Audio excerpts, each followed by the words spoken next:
ನಮಸ್ಕಾರ. ನಮ್ಮ ರಾಷ್ಟ್ರಕವಿ ಕುವೆಂಪು ಇದಾರಲ್ಲ, ಅವರು ಹುಟ್ಟಲಿಕ್ಕೆ ಅಂದರೆ ಅವ್ರ ತಾಯಿ ಸೀತಮ್ಮನವರಾಗೆ ಸಂತಾನ ಅರಸಿ ಅವರ ತಾಯಿ ಶೇಷಮ್ಮ ಅಂದರೆ ಕುವೆಂಪು ಅವ್ರ ಅಜ್ಜಿ ಎಷ್ಟು ದೇವರಲ್ಲಿ ಮೊರೆ ಇಟ್ಟಿದ್ರು, ಬೇಡಿಕೆ ಇಟ್ಟಿದ್ರು, ಹರಕೆ ಹೊತ್ತಿದ್ರು ಅಂತಕ್ಕಂಥದ್ದನ್ನು ಕತೆ ಹೇಳ್ತೀನಿ ಕೇಳಿ. ಇವತ್ತು ಕುವೆಂಪುರವರು ಕೊಪ್ಪಳಿ ಆದರೂ ಕೂಡ ಅವ್ರ ತಾಯಿ ಊರು ಹಿರೇಕುಡಿಗೆ. ಹಿರೇಕುಡಿಗೆಗೂ ಕೊಪ್ಪಳಿಗೂ ಒಂದು 2 ಕಿಲೋಮೀಟರ್ ಅಂತರ ಅನಿಸುತ್ತೆ, ಅಲ್ಲಿ ನಾವು ನೋಡಿದ್ದೀನಿ ಕೂಡ. ಇಂಥ ಹಿರೇಕುಡಿಗಿನಲ್ಲಿ ತಿಮ್ಮಯ್ಯ ನಾಯಕರು ಮತ್ತು ಶೇಷಮ್ಮ ದಂಪತಿಗಳಿಗೆ 3 ಜನ ಹೆಣ್ಮಕ್ಳು. ಒಂದು ದಾನಮ್ಮ ಮತ್ತು ವೆಂಕಮ್ಮ, ಕೊನೆಯವರು ಸೀತಮ್ಮ. ದಾನಮ್ಮ ವೆಂಕಮ್ಮ ಅವರನ್ನು ಮದುವೆ ಮಾಡ್ತಾರೆ. ಅವ್ರಿಗೆ ಮಕ್ಕಳಾಗುವ ಮುಂಚೆನೇ ಅವರ ಪತಿಯಂದಿರು ತೀರ್ಕೊಳ್ತಾರೆ, ವಿಧವೆ ಆಗ್ತಾರೆ, ಮಕ್ಕಳೇ ಇರೋದಿಲ್ಲ. ಕೊನೆಗೆ ಅವ್ರಿಗೆ ಯಾರು ತಿಮ್ಮಯ್ಯ ನಾಯಕರಿಗೆ ಶೇಷಮ್ಮ ದಂಪತಿಗಳಿಗೆ ಉಳಿದಿದ್ದು ಒಂದೇ ಒಂದು ಅವಕಾಶ, ಭರವಸೆ ಅಂದರೆ ಅದು ಸೀತಮ್ಮ. ಸೀತಮ್ಮರಿಗೂ ಕೂಡ ಹುಬ್ಳಿ ವೆಂಕಟಪ್ಪಗೌಡರಿಗೆ ಮದುವೆ ಮಾಡ್ತಾರೆ.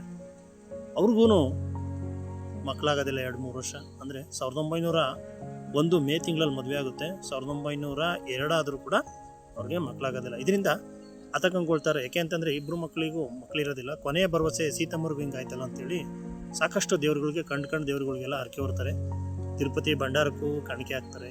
ಧರ್ಮಸ್ಥಳದ ಮಂಜುನಾಥನ ಭಂಡಾರಕ್ಕೂ ಚಿನ್ನದ ಶಿಶುವಿನ ಒಂದು ಕೃತಿಯನ್ನು ಕೂಡ ಅವರು ಹರಕೆಯಲ್ಲಿ ತೀರಿಸ್ತಾರೆ. ಕೊಪ್ಪದ ಗುತ್ತಿಯಮ್ಮ ಅಂತಕ್ಕಂಥ ದೇವರಿಗೆ ಕೂಡ ಕೋಳಿ ಹರಕೆ ಕೂಡ ತೀರಿಸ್ತಾರೆ. ಇದೆಲ್ಲದರ ಪ್ರತಿಫಲವಾಗಿ ಏನೋ ಕೂಡ ಸುಮಾರು ಒಂದು 3 ವರ್ಷಗಳ ನಂತರ ಸೀತಮ್ಮವ್ರಿಗೆ ಈ ಕುವೆಂಪು ಜನಿಸಿದಂಥ ಒಂದು ಕತೆ ಹಿನ್ನೆಲೆ ಇದು. ಅದು ಕುವೆಂಪು ಅವರ ಕೂಡ ಅವರು ಹೇಳ್ಕೊಂಡಿದ್ದಾರೆ. ಇದ್ರ ಕುರಿತು ಅವ್ರ ಅಜ್ಜಿ ಏನು ಶೇಷಮ್ಮ ಇದ್ದಾರಲ್ಲ, ಕುವೆಂಪು ಅವರು ಜನನಕ್ಕೆ ಅರಸಿ ದೇವರಿಗೆ ಮೊರೆ ಇಟ್ಟಿರಲ್ಲ, ಅದನ್ನು ಕುವೆಂಪು ಅವ್ರಿಗೆ ಒಮ್ಮೆ ಅಲ್ಲಿಗೆ ಪುಟ್ಟಣಯ್ಯ ಅಂತಕ್ಕಂಥವ್ರು ಒಂದು ಸಾರಿನ ಕುವೆಂಪು ಅವ್ರಿಗೆ ಬರೀತಾರೆ. ಏನು ಬರೀತಾರೆ, ಇಲ್ಲಿ ನೀವು ಸ್ವಲ್ಪ ನಿಂತು ಗ್ರಹಿಸಿ, ತಮ್ಮನ್ನು ನೋಡುವ ಘನೋದ್ದೇಶಕ್ಕೆ ತಮ್ಮ ಅಜ್ಜಿಯ ನಿಷ್ಕಾಮ ಪ್ರೇಮದ ಬೆಲೆಯನ್ನು ತಮ್ಮ ಕಾವ್ಯದ ನುಡಿಯಂತೆ ಹೂವಿನ ಬಾಳಿಗೆ ಪೆಂಪನು ಕೊಟ್ಟ ಬೀಜದ ಗೋಳನ್ನು ನೀರಿಯೇ. ಆ ಸನ್ಮಾನ್ಯೆಯ ಪ್ರಾರ್ಥನೆಯ ಫಲವಾಗಿ ದೇವರು ದಯಪಾಲಿಸಿದ ವರಪ್ರಸಾದ ಪುತ್ರರು ತಾವೆಂದು ಹೇಳಿಕೊಂಡರೆ ಅನುಚಿತವೇನಲ್ಲವಲ್ಲ ಅಂತೇಳಿ ಕುವೆಂಪು ಅವರಿಗೆ ಅಲ್ಲಿಗೆ ಪುಟ್ಟಣ್ಣ ನಾಯಕರು ಬರೀತಾರೆ. ಅದನ್ನು ಕುವೆಂಪು ಅವರು ಓದಿದ ಮೇಲೆ ತುಂಬ ಭಾವಪರವಶರಾಗ್ಬಿಡ್ತಾರೆ ಅದನ್ನು ಓದ್ಬಿಟ್ಟು. ಅಂದರೆ ನಮ್ಮ ಅಜ್ಜಿ ಎಷ್ಟು ನನ್ನ ಹುಟ್ಟಿಗೆ, ನನ್ನ ಜನನಕ್ಕೆ ಎಷ್ಟು ಪ್ರಾರ್ಥನೆ ಇಟ್ಟಿದ್ರು ದೇವರಲ್ಲಿ ಅಂತ ಹೇಳ್ಬಿಟ್ಟು ಅದನ್ನು ಭಾವಪರವಶರಾಗಿ ಕುವೆಂಪು ಹೇಳ್ತಾರೆ.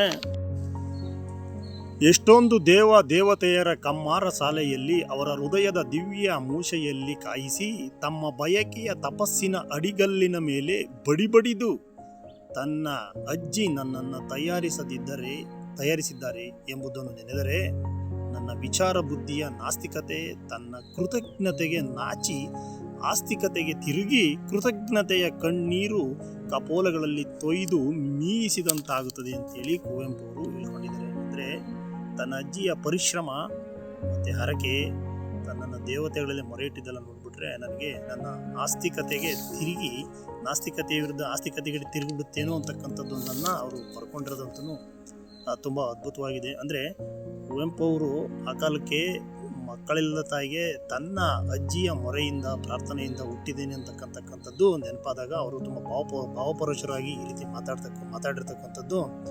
ಆ ಕಾಲದಲ್ಲಿ ಮಕ್ಕಳ ಸಂತಾನಕ್ಕೆ ದೇವರಲ್ಲಿ ಎಷ್ಟು ಮೊರೆ ಇಡ್ತಿದ್ರು ಅಂತಕ್ಕಂಥದ್ದನ್ನು ನಾವು ನೋಡ್ಬೋದು. ಈಗಲೂ ಕೂಡ ಅದು ಮುಂದುವರೆದಿದೆ, ಅದರ ಪ್ರಮಾಣ ಕಡಿಮೆ ಇರ್ಬೋದು. ಜೊತೆಗೆ ಕುವೆಂಪು ಅವರ ಈ ಅನುಪಸ್ಥಿತಿಯಲ್ಲಿ ಅವ್ರು ಇಲ್ಲದೆ ಇರ್ಬೋದು ಭೌತಿಕವಾಗಿ, ಅವರು ಇಲ್ಲದ ನಡುವೆಯೂ ಅಲ್ಲಿ ನಮ್ಮ ಇಂದಿನ ಸಮಾಜದಲ್ಲಿ ಅವರ ನೆನಪು ಸ್ಮರಣೆ ಸಾಕಷ್ಟಿದೆ.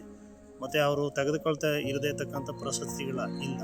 ಈ ಥರದ ಒಂದು ಅವರ ಸಾಧನೆಗೆ, ಪರಿಶ್ರಮಕ್ಕೆ, ಅವರ ಸಾಹಿತ್ಯ ಕೃಷಿಗೆ ಅವರ ಅಜ್ಜಿ ಶೇಷಮ್ಮ ಮಾಡಿದಂಥ ದೇವರ ಪ್ರಾರ್ಥನೆಯ ಕಾರಣ ಕೂಡ ಇರಬಹುದು ಅಂತಕ್ಕಂಥದ್ದು ನನ್ನ ಅಭಿಪ್ರಾಯ. ಅಂದ್ರಾಗೆ ಯಾಕೆ ಈ ಮಾತನ್ನು ಇವತ್ತು ಹೇಳ್ತಾ ಇದ್ದೀನಿ ಅಂತಂದರೆ, ಕುವೆಂಪು ಅವರು ಹುಟ್ಟಿದ ಮಾಸ ಇದು. ಅವರು ಹುಟ್ಟಿದ್ದು 1904 ಡಿಸೆಂಬರ್ 29. ಈ ತಿಂಗಳಲ್ಲಿ ಕುವೆಂಪು ಅವ್ರ ಕುರಿತು ನಾನು ಆಗಾಗ ಕುವೆಂಪು ಅವ್ರ ಬಗ್ಗೆ ರೀಲ್ಸನ್ನು ಮಾಡ್ತಾ ಇರ್ತೀನಿ. ಈ ವರ್ಷ ಕೂಡ ಈ ತಿಂಗಳಲ್ಲಿ ಡಿಸೆಂಬರ್ 29ರವರೆಗೂ ಕುವೆಂಪು ಅವ್ರ ಕುರಿತು ನಾನು ಹೇಳ್ತಲೇ ಇರ್ತೀನಿ, ನನಗೆ ಗೊತ್ತಿದ್ದನ್ನು ತಿಳ್ಕೊಂಡಿದ್ದನ್ನು. ನೀವು ಕೂಡ ಕುವೆಂಪು ಅವ್ರ ಬಗ್ಗೆ ಏನಾದರೂ ವಿಶೇಷ ವಿಚಾರಗಳಿದ್ರೆ ನನಗೆ ಇನ್ಬಾಕ್ಸ್ ಮಾಡಿ ಹೇಳೋಣ ಅಂತ ಹೇಳ್ತಾ ವಿಡಿಯೋ ಮುಗಿಸ್ತಾ ಇದ್ದೀನಿ. ನಮಸ್ಕಾರ.